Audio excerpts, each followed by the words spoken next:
आत्मीय भाइयों, सादर प्रणाम।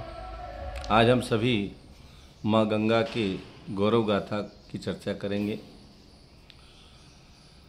माँ गंगा का अवतरण भगीरथ जी के अथक प्रयासों से उनकी 4 पीढ़ियों ने प्रयास किए और उनके पितरों को, पूर्वजों को मुक्ति उससे मिली। ये गाथा तो हम सुनते रहते हैं। महत्वपूर्ण है, माँ गंगा हमारी संस्कृति के आधार केंद्रों में मानी जाती है। गंगा, गीता, गायत्री, गौ, इनकी महिमा निरंतर गाई और सुनाई जाती है। माँ गंगा गोमुख से निकलकर गंगा सागर तक की यात्रा करती। इसकी परिधि में 11 राज्य आते हैं। इसकी लंबाई लगभग 2525 किलोमीटर और इसका जो क्षेत्रफल है 10 लाख वर्ग किलोमीटर का माना जाता है। ये उत्तराखंड, उत्तर प्रदेश, बिहार, झारखंड, बंगाल को पोषण करती है। यह वो माँ गंगा है जो सृष्टि का संयोजन देख रहे विष्णु के सानिध्य में रही, ब्रह्मा के कमंडल में विराजी, महर्षि भगीरथ के तप साधना से प्रसन्न होकर भूतल पर आई। भगवान भोलेनाथ ने उन्हें अपने शीश पर स्थान दिया और पुनः भगीरथ की प्रार्थना पर धरती पर प्रवाहित हुई और माँ गंगा ने गंगा सागर पहुंचकर महाराज सागर के 60,000 पुत्रों का उद्धार किया।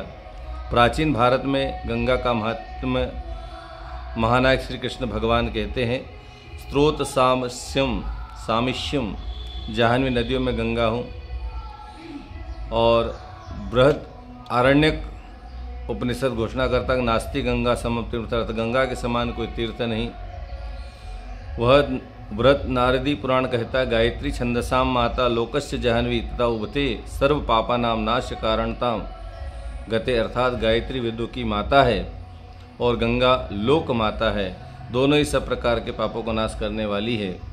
प्रज्ञोपनिषद में गंगा की महिमा का व्यक्त करते हुए ऋषि परम पूज्य गुरुदेव लिखते, संसार में विद्यमान सभी जलों में किरणों के रूप में विद्यमान मरीचिका जल, किरणों वाला जल पूर्ण निर्दोष माना गया। गंगा के जल का मुख्य स्रोत पृथ्वी में नहीं अंतरिक्ष में, इसलिए वह औषधि रूप में। भारत की जीवन रेखा सच कहते देश की अर्थव्यवस्था भी गंगा पर आधारित। इसने अपने आंचल में 11 राज्यों के लिए देव नदी प्रत्यक्षता जीवनदायिनी है, जिसमें सर्वाधिक जनसंख्या वाला राज्य उत्तर प्रदेश सम्मिलित है। देश की 29.5% कृषि योग्य भूमि उसके जल में सिंचित है। कानपुर और कोलकाता जैसे महानगर समेत गंगा तट पर बसे 100 शहरों का जीवन इसी के सहारे है। एक अध्ययन में गंगा लगभग 40 करोड़ लोगों को अपने आंचल में छाया में पोषित करती है। जीवनदायिनी गंगा आधुनिक विश्व में जैव विविधता किसी देश की सर्वाधिक अमूल्य संपत्तियों में से एक मानी जाती है। हिमालय के वनों में से लेकर पूर्व में मैंग्रोव के जंगल तक जीवन इसे पोषण पाते हैं। इसके परिपथ पर 25 प्रकार के घड़ियाल, डॉल्फिन एवं 382 प्रकार की मछलियाँ पाई जाती है। इसके निर्मल तट पर 101 प्रकार के पक्षियों की चहचहाट सुनी जा सकती है। माँ गंगा का ये जो प्रवाह है वो निरंतर बह रहा है, चल रहा है।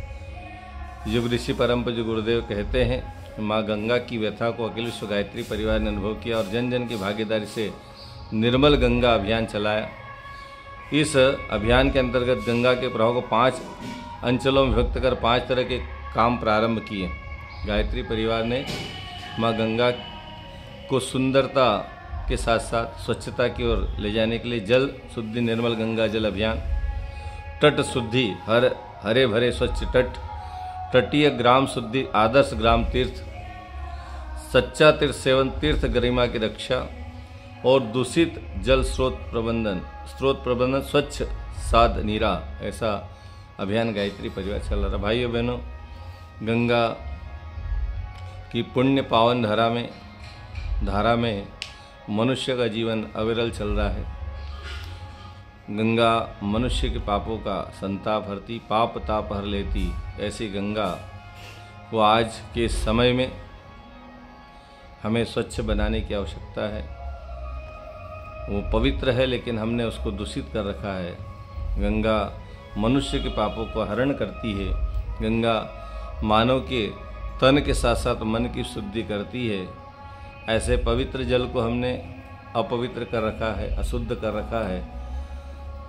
यहाँ तक कि हम किसी भी नदी में स्नान के लिए जाएं तो घर से कचरा न ले जाएं।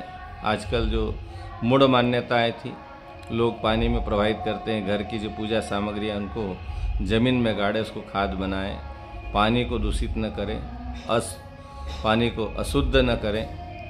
गंगा तन और मन दोनों को पवित्र बनाती है, हमारे पापों का नाश करती है।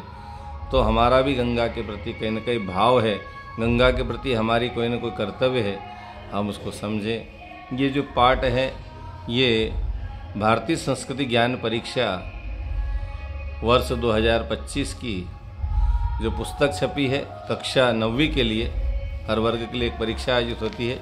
कक्षा 9वीं की परीक्षा में भारतीय संस्कृति ज्ञान प्रसार के नाम से कक्षा 9वीं के लिए पुस्तक को शांति कुंज ने दिया है।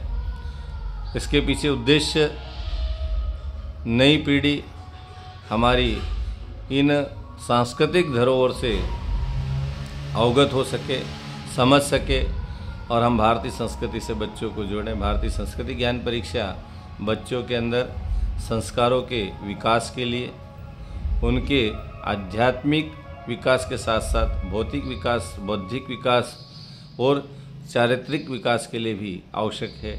हमारी सनातन संस्कृति, भारतीय संस्कृति को समझ पाएँ। आज के बच्चों को फिल्मी बातें सब याद है, दुनिया में क्या हो रहा है ये पता है, लेकिन भारत में हमें कैसा जीना चाहिए, मानव जीवन हमें क्यों मिला है, हमारी संस्कृति के आदर्श क्या है, हम परिवार में कैसा व्यवहार करें, कैसा आचरण करें, ये सारी बातों को लेकर गायत्री परिवार द्वारा एक परीक्षा आयोजित होती है जिसका नाम है भारतीय संस्कृत ज्ञान परीक्षा। भाइयों बहनों, गंगा की चर्चा इस पुस्तक के एक पार्ट में दी है, तो बच्चे उसको पढ़ेंगे, समझेंगे तो गंगा के प्रति कहीं न कहीं लगाव आएगा। हम सभी माँ गंगा के ऋणी हैं जो निरंतर मानव के कल्याण के लिए बह रही है और इतनी पवित्र है। सारे तीर्थ गंगा के तट पर बहुत सारे तीर्थ ऐसे बसे हैं जिनका दर्शन करने से मानव जीवन धन्य धन्य हो जाता है, कृत्य कृत्य हो जाता है। डोमस से निकलकर हरिद्वार, हरिद्वार से लेकर बहुत सारे तीर्थों को स्पर्श करते हुए आखिरी में गंगा सागर में वो समाहित होती है। माँ गंगा की अविरल धारा सतत बह रही है, पर हमारे गंगा के प्रति जो कर्तव्य है उसका हम बोध करें, उनको हम समझें और गंगा के लाभ तो हम ले रहे हैं लेकिन गंगा के लिए हम क्या करें। आज भगवान से हम पाना तो चाहते हैं लेकिन भगवान को देना क्या चाहते हैं, ये महत्वपूर्ण हो गया है। नवरात्रि के इस पावन अवसर पर हम सभी एक संकल्प लें कि भगवान से हम पाने के साथ साथ अब देने के लिए भी तत्पर हो जाएं। भगवान पहले लेता है फिर देता है, हम देने वाले बने, हम भगवान जैसे देवता बने। देव जो बनता है उसके यहाँ पर कमी नहीं रहती, देवता हमेशा आशीर्वाद देते हैं तो उनके यहाँ भी शक्तियों का भंडार भरा रहता है, देने वाले को देवता कहते हैं। हम भी देववृत्तियों को अपने अंदर आत्मसात करें। माँ गंगा का आशीर्वाद सब पर सदैव बना रहे, बरसता रहे। ऐसे भाव से जय माँ गंगे, हर हर गंगे, घर घर गंगे, ओम शांति।